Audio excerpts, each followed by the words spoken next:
안녕하십니까. 클릭이 사람의 유진수입니다. 최근 국민의힘의 새로운 변화의 바람이 아주 거세게 불고 있는데요. 그 중심에 서 있는 분입니다. 모처럼 또 우리 전북을 찾았는데요. 이준석 당대표와 여러 가지 이야기 또 나눠보겠습니다. 안녕하세요. 네, 안녕하세요. 네, 반갑습니다. 예, 아주 훈남이세요. 요즘 거의 뭐 아이돌 그룹급 인기를 얻고 있는데 실감하시는지요?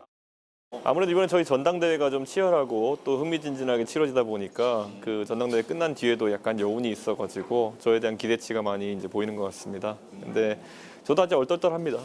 그 소위 뭐 언론에서도 이제 이준석 돌풍이다 뭐 이렇게 이야기하고 있는데 그 근원은 어떤 점 때문에 이렇게 돌풍이 불었다고 생각하는지요? 저는 이제 저희 그 국민의힘도 그러니까 특히 보수 진영도 변할 때가 되었다라는 인식이 이제 생긴 것 같습니다. 그래서 이번 전당대회를 보시면은 저는 계속 미래를 이야기했거든요. 예, 그리고 제가 광주 연설 같은 데서 어쨌든 역사 인식에 대해 가지고 제 생각을 말씀드렸고 상당한 호응이 있었고 또 대구에 가가지고는 제가 탄핵에 대해 가지고 제 입장을 이제 밝혔는데 그런 것들이 좋은 지지를 받아가지고 사실상 이제 역사적인 문제들은 다소 정리하고 우리 젊은 세대가 원하는 미래에 대한 이야기를 할 수 있게 되었다. 이게 아마 전환 중에 가장 중요한 부분이 아닐까 이런 생각을 하고요. 지금까지는 저희 국민의힘이 사실 선거 치르면서 지역구도나 이념구도 같은 것을 많이 앞세웠거든요. 그런데 이제는 좀 그와 다르게 세대구도 그리고 그중에서 특히 젊은 세대가 좋아하는 아젠다나 이슈 이런 걸 발굴하는 쪽으로 진화해 나가는 그런 일환이 아닌가 싶습니다. 이준석 당대표 돌풍과 함께 국민의힘 지지율이 당 지지율이 그 국정농단 후로 전후로 다시 돌아갔다는 이야기가 있어요. 지금 30%가 나오는 것 같은데 굉장히 고무적이죠. 굉장히 고무적이고요. 저희가 특히 고무적인 거는 저희가 과거에 그 호남 지역에서 저희가 받지 못했던 지지율을 지금 여론조사에서 받고 있거든요. 그래서 일부 조사에서는 20%대를 상회하는 수치도 나오기도 합니다. 물론 이것이 뭐 앞으로 지속될지는 지켜봐야겠으나 어쨌든 당대표 취임 이후에 어떤 여론조사에서 저에 대한 기대치를 보여준 조사가 있었는데 전국이 69% 이렇게 나왔는데 또 호남 지역에서 오히려 그것보다 상회하는 수치가 나오기도 해가지고 저는 개인적으로 굉장히 그 호남 지역 주민들에게 감사하고 그리고 저도 그에 걸맞는 노력을 하겠다고 다짐합니다. 아시다시피 이제 우리 이쪽 지역은 워낙 민주당 텃밭이다 보니까 국민의힘이 이제 힘을 잡기는 참 어려웠었는데 요사이 2030 세대들의 그 입당이 줄을 잇고 있다는 저희 단독 보도가 있었거든요. 예, 어떻게 생각하세요? 굉장히 그 보도를 보고 저도 고무됐습니다. 저는 당장 저희 전북 도당의 당원들과 또 당직자들도 굉장히 고무되어가지고 더 열심히 하겠다고 저한테 이제 다짐을 이야기하는 거 보면서 참 어떤 지역에서 경쟁 체제가 확립될 수 있다는 것이 저는 되게 중요하다. 저희가 그 5월 달에는 김기현 원내대표님께서 그 광주 지역에 가가지고 광주의 글로벌 모터스라는 그런 어떤 새로운 시도가 있지 않습니까? 근데 그런 것에 대해 가지고 경청한 다음에 저희 당의 광주 출신 의원인 전주의 비례대표 의원님이 바로 입법을 했어요. 그 광주 글로벌 모터스에 필요한 경차지능 그런 법안들 같은 것들을 많이 했거든요. 그랬더니 그 또 광주 지역 언론에서는 아니 민주당이 아무리 부탁해도 안 되더니만은 국민의힘에 부탁하니까 바로 되더라 또 이런 기사가 나왔거든요. 저는 이제 민주당도 긴장 좀 해야 될 것이다. 그리고 전북에서도 저희의 그런 노력이 시작될 것이다 이렇게 말씀드리겠습니다. 당대표 굉장히 치열했습니다. 예, 경선 치르면서 어려웠던 점은요. 아무래도 제가 이제 두 분의 큰 선배들 그리고 또 다른 또 두 분의 중진 의원들을 모시고 이 전당대회를 치르다 보니까 제가 참 평소에 제가 상대당에게 하는 것처럼 강하게 이제 이야기하기 어려운 측면도 있었고요. 다만 또 때에 따른 격해지기도 하면서 저희가 이제 다투는 것이 뭐 서로 이제 선거 끝나면은 눈녹도 사라질 것이 아니라 또 감정적인 어떤 부분까지 섞이는 것이 아닌가라는 우려가 있어가지고 제가 상당히 위축됐었던 적도 있습니다. 첫 공식 방문지로 이제 전북을 택했습니다. 평소 우리 전북에 대한 인상, 이미지는 어떤 이미지를 갖고 있었나요? 저는 참 전북이 지금까지 지역 구도가 횡행하던 그런 시절에 어쨌든 뭐 보수세가 가장 강했던 경북 그리고 또 여러 명의 대통령을 배출했던 PK 아니면 또 아주 그 5.18이나 여러 가지 역사적 문제 때문에 똘똘 뭉친 전남 이런 곳에 비해 가지고 정치적으로 주목받지 못한 점도 있었다. 소외받은 게 정답이겠죠. 저는 그렇다는 인식을 저도 공유합니다. 그렇기 때문에 저는 전북에서도 사실 이제 이런 본인들의 문제를 다뤄줄 그런 어떤 새로운 리더십을 바라는 것이 아니냐라는 생각을 했었고요. 다만 그것은 민주당도 그렇고 저희 당도 그렇고 지금까지 성공적이지 못했다. 저는 이런 생각을 하고요. 하지만 제가 바른정당 시절부터 그 정운천 의원님에 대한 신뢰는 굉장히 강하게 갖고 있습니다. 예, 왜냐하면 또 이 전북 도민들이 보시는 또 전주 시민들이 보시는 그런 상황 속에서 정운천 의원님 모습과 또 저희가 또 당에서 때로는 또 선배로 때로는 또 동지로서 보던 정운천 의원님 모습은 굉장히 다르거든요. 이분이 지역민들한테는 가가지고 국회의원이고 또 당당하게 말씀하실지 모르겠지만은 여의도에만 올라오면 이분이 모든 사람에게 읍소를 합니다.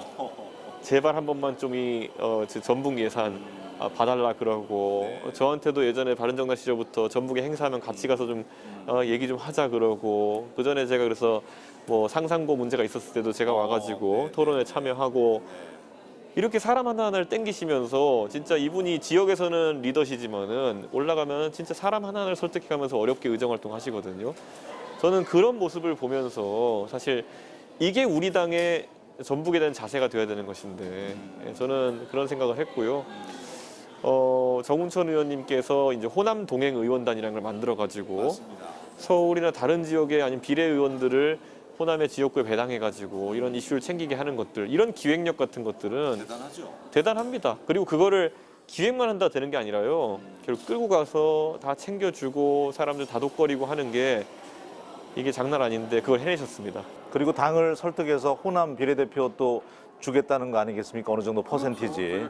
그렇죠. 저희가 김종인 비대위 시절에 정운천 의원님의 설득으로 인해 가지고 비례대표 중에 25% 가량을 이제 취약 지역인 호남 지역에 할당하자고 하는 취지로 이제 말씀하셨는데 저는 이것보다 더 진인보해 가지고 과거 정운천 의원님이 꾸셨던 꿈이라고 하면은 석패율제 같은 것도 있거든요. 그러니까 이 석패율제라는 것은 호남의 지역에서 각자 우리가 지역위원장을 두고 당협위원장 두고 열심히 노력해가지고 그 중에 가장 뛰어난 성적을 거둔 사람을 구제해주는 방식이거든요. 저는 그렇게 하면요, 진짜 저희 당에 뭐 새로운 신진 정치인들도 많이 나올 것이고요. 진짜 지역에서 진짜 운동화 바닥이 닳도록 뛸 사람들 많습니다. 그래서 그런 어떤 제도적 개선을 하는 것도 제 목표 중에 하나입니다. 국민의힘이 참 많이 변하고 있다는 생각이 들고요. 새만금 하면 이제 오늘 둘러보셔서 알겠지만 바다 위의 만리장성이라고 할 정도로 우리의 이제 세계적인 토목 기술도 자랑할 만한 수준인데 우리가 빨리빨리 문화지 않습니까? 그럼에도 불구하고 새만금은 30년이 지금 걸렸는데도 아직까지도 어떤 완성된 모습을 못 보여주고 있는데 국민의힘 지도부에서 이제 도와주면 어떨까 그런 생각이 들어요. 예, 저는 그리고 이 밑그림을 잘 그리는 것이 중요하다고 보는 게요. 제가 85년생인데요. 제가 90년대 후반, 2000년대 초에 이제 학교를 다닐 때 중학교 때인가요? 사회과 부도에서 새만금이 그려진 모습을 기억나요. 보면은 만경강과 동진강 사이에 이렇게 방조제를 쌓고 이만한 땅을 만들겠다. 근데 그 90년대 말에 그렸던 땅이 오늘 제가 가보니까 똑같이 지도에 그려져 있고 아직 계획 단계에 있다는 거예요. 어떻게 활용할지에 대해서는. 저는 이건 국가적으로 진짜 정치인들이 방치했다 이렇게 보는 것이고요. 저는 굉장히 적극적인 정책들이 필요하다. 예를 들어 이번에 정운천 의원께서도 새만금 항에 대해 가지고 선석의 크기를 늘린다든지 이런 구체적인 어떤 안을 갖고 다투셨던 것처럼 저는 그리고 지금 보면은 뭐 배후 이제 거주 시설이라든지 이런 것들도 오늘 저와 또 박진 의원 같은 분이 가가지고 살펴보니까 아니 이거는 교육 환경이라든지 이런 것들도 마련돼야지 정주 요건이 되는 것이고 정주 요건이 우수해야 또 우수한 연구단지나 기업체가 들어설 수 있는 것이기 때문에 저희가 오늘 막 결의했습니다. 보면은 아 여기에 좋은 연구 시설, 뭐 대학교 같은 것들도 저희가 가진 인맥이라는 걸 찾아보고 거기에 더해가지고 규제는 확실하게 풀어야 되는 것이고요. 또 컨벤션이나 아니면은 때로는 또 외국 관광객을 대상으로 한 이런 산업을 할 수 있도록 특별법 같은 것도 제정해야 되지 않느냐. 저희가 그런 논의가 있었습니다. 지금 이제 시청하시는 우리 도민들이 국민의힘이 갑자기 좋아지는 듯한 예, 그런 마음이 들 것 같고요. 더 이상 이제 새만금이 전북 도민들에게는 희망 고문이 안 됐으면 좋겠다는 생각입니다. 왜냐하면 전북 도민의 것이 아니고 국책 사업이거든요. 그렇죠. 네. 그리고 우리 이제 오늘 박성일 완주군 스님도 이제 만났을 텐데 수소 관련돼서 세계적인 기술력을 갖고 있는 또 상용차 부분에서는 활용도가 높다고 아마 전에 들었을 거예요. 국가 산단 얘기도 좀 하셨을 텐데. 그러니까 박 군수님이 굉장히 그 마스터 플랜을 잘 갖고 움직이신다는 느낌을 받았고요. 무엇보다도 제가 야당 대표인데도 불구하고 열정적으로 굉장히 설명해 주시면서 꼭 유치하겠다는 그런 의지를 보이셨는데요. 저는 사실 그 수소 산업이라는 것이 아까 말씀하셨던 것처럼 상용차의 미래가 될 수밖에 없기 때문에 꼭 투자를 해야 되는 것이고, 국가적으로 봤을 때 또 울산과 그리고 또 이쪽 완주라고 한다 그러면은 균형이 맞습니다. 그래서 저는 울산에 이미 수소 관련해 가지고 각종 클러스터가 형성되고 있는 것처럼 당연히 현대차 완주 전주 공장이 있는 상용차 공장이 있는 이곳에도 수소 인프라가 잘 갖춰져야 되는 것이고요. 이미 투자가 많이 되어 있습니다. 그렇다면 그것을 국가 산단으로 이제 만들어 가지고 더욱더 뛰어나게 발전할 수 있게 하는 것은 아마 저희 야당도 전혀 방치할 수 없는 목표고요. 제가 또 아까 군수님이랑 있을 때 그 간담회 자리에서 굉장히 구체적으로 청년들의 요구사항이 있었습니다.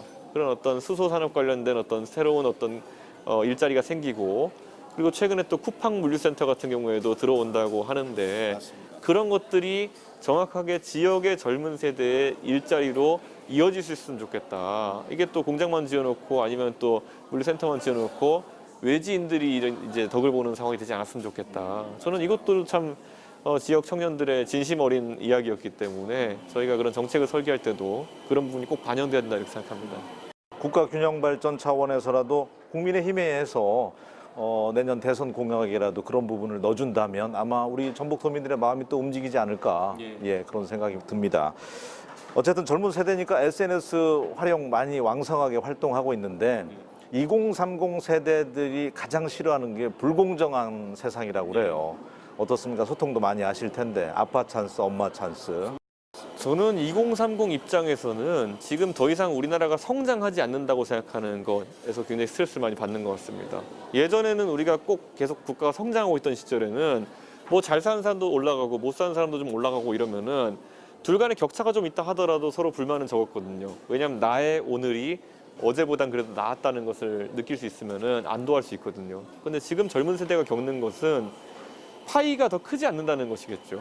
예, 이게 어느 시기 이후로 2020년대 들어서면서 정체되어 가지고 새로운 산업이 나오지 않고, 예를 들어 자동차도 전기차로 나가면서 오히려 일자리가 줄어드는 현상까지 이제 바라보게 되니까요. 그러다 보니까 계속 이제 그럼 어떻게 파이를 나눌까를 가지고 서로 이제 경쟁을 해야 되고 그 안에서 불공정이 발생하니까 굉장히 최근에 화가 난 것 같습니다. 그렇기 때문에 저는 이런 최근의 젊은 세대의 갈등 또는 불안감을 해소하기 위해서는 다시 우리가 성장할 수 있는 그런 상황으로 가야 된다. 과거처럼 성장하는 과정 속에는 이런 갈등이 좀 줄어들 수밖에 없거든요. 그러다 보니까 좀 새로운 산업을 발굴하는 것, 이런 것들이 중요하고, 특히 이 전북 지역에서는 아까 말했던 것처럼 새만금과 그리고 수소 산단 같은 경우에는 굉장히 중요한 이슈가 될 것이다 생각합니다. 상당히 이준석 당대표는 이제 좋은 환경에서 이제 공부를 했잖아요. 우수한 학교, 명문고, 명문대학을 졸업을 했는데 이제 금수저, 흑수저 뭐 논란도 있는데 이 부분에 대해서는 어떤 생각이세요? 저희 아버지께서 이제 서울에 상경하셔가지고 가진 이제 서울의 지하철 종점인 상계동이라는 곳에서 이제 처음 이제 신혼생활을 시작하셨습니다. 그런데 상계동이 공교롭게도 어떤 지점이 있냐면요. 서울에서 관악 다음으로 그 호남 출향민들의 가장 그 정착지로 유명한 곳입니다. 거의 호남 출향민들의 비율이 47%, 48% 달하는 지역이거든요.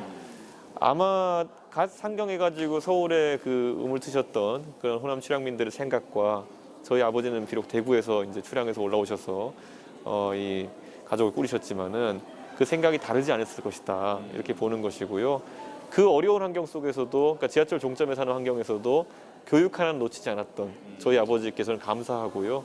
저는 앞으로 뭐 이 최근에는 지역 같은 경우에 그런 교육의 기회라든지 아니면 또 문화라든지 이런 것을 경험할 기회가 적다는 이유로 젊은 세대 상경하고 이런 일이 많은 것 같은데, 저는 그런 것들이 그 지방에서도 골고루 누릴 수 있어야 된다라고 생각하고요.